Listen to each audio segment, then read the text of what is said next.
Good morning. Welcome to Daily Focus. I trust this week will be way better than the last 2 weeks in my schedule. At least looking at my schedule this morning, it looks way better this week than it has the last couple of weeks. But 'tis the season of the summer and some crazy busy times. But I'm glad to be finishing up towards the end of Matthew chapter 12. I'll have one more lesson at the very end about Jesus reflecting on our physical family versus our spiritual family and how they are related. Today we're looking at verse number 38. Then certain of the scribes and of the Pharisees answered, saying, Master, we would see a sign from thee. But he answered and said unto them, An evil and adulterous generation seeketh after a sign, and there shall be no sign given to them, but the sign of the prophet Jonah. For as Jonah was 3 days and 3 nights in the whale's belly, so shall the Son of Man be 3 days and 3 nights in the heart of the earth. The men of Nineveh shall rise in judgment with this generation, and shall condemn it, because they repented at the preaching of Jonah, and behold, a greater than Jonah is here. The queen of the south shall rise up in the judgment with this generation, and shall condemn it, for she came from the uttermost parts of the earth to hear the wisdom of Solomon, and behold, a greater than Solomon is here. When the unclean spirit is gone out of a man, he walketh through dry places, seeking rest, and findeth none. Then he saith, I will return into my house from whence I came out, and when he is come, he findeth it empty, swept, and garnished. Then goeth he and taketh with himself 7 other spirits more wicked than himself, and they enter in and dwell there, and the last state of that man is worse than the first. Even so shall it be also unto this wicked generation. There's a lot going on in this text, and Jesus is going to use the illustration of casting out a demon out of a person as an illustration as to what's going on with the Jewish nation. And specifically, these Pharisees and these scribes who are basically having a form of godliness, but denying the true power of God, trying to live righteously in their self-ability, self-righteousness, promoting self, working hard to have personal gain from their righteousness, from their status.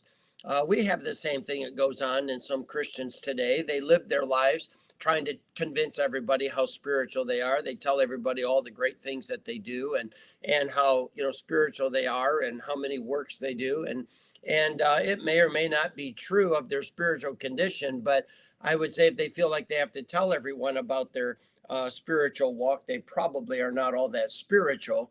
And yet they feel like they have to always be convincing people about where they are spiritually, because it's not true. And that's exactly what was going on with the Pharisees and the scribes and the Sadducees and that whole crowd. And they come to Jesus and they say, give us a sign. Prove to us. You got to prove it.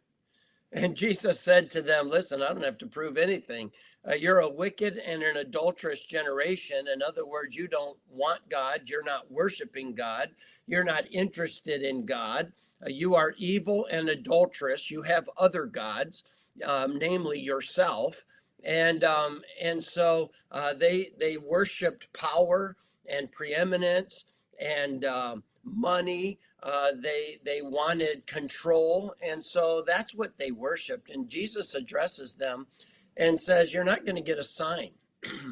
He said, even in the Old Testament, Jonah went and gave them truth, and they repented.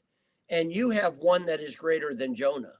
And even the Queen of Sheba came over to see the wealth and wisdom of Solomon, and concluded the half has not been told.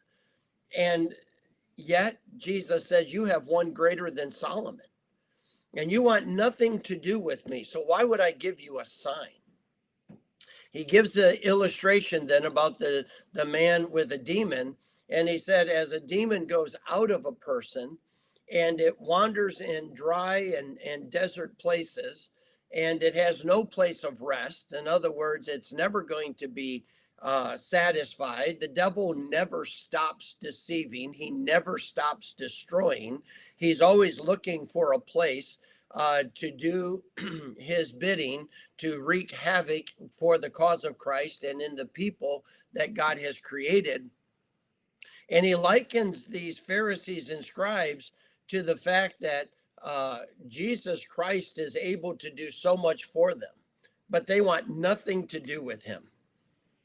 And so the demon comes back and he sees that this person has cleaned their heart, their life, and set it up, and it's ready for dwelling.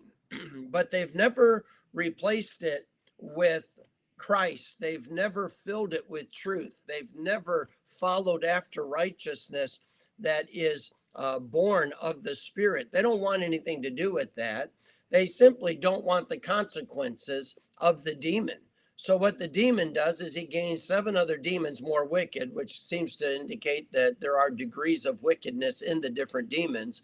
And they come and they take up residence. And that's what's going to happen to Israel, is that the state of Israel is going to be more wicked than even it was before Jesus came. And so as much as they wanted a sign and as much as they had all the proof standing in front of them, they didn't want it. And what's going to happen is, because they rejected Jesus Christ and they want nothing to do with the salvation that he offers, their future state is way worse than what it was before Jesus ever came. And so as we're looking at the text, and we're reminded here that Jesus says that this wicked this wicked generation is going to experience that same type of reality, and that is that those who reject Christ are signing up for a whole lot more trouble than what they had before they even knew about Christ. And the same thing is true for those who grow up in a Christian home, those that get a chance to go to a Christian school, they have parents or grandparents that faithfully bring them to church.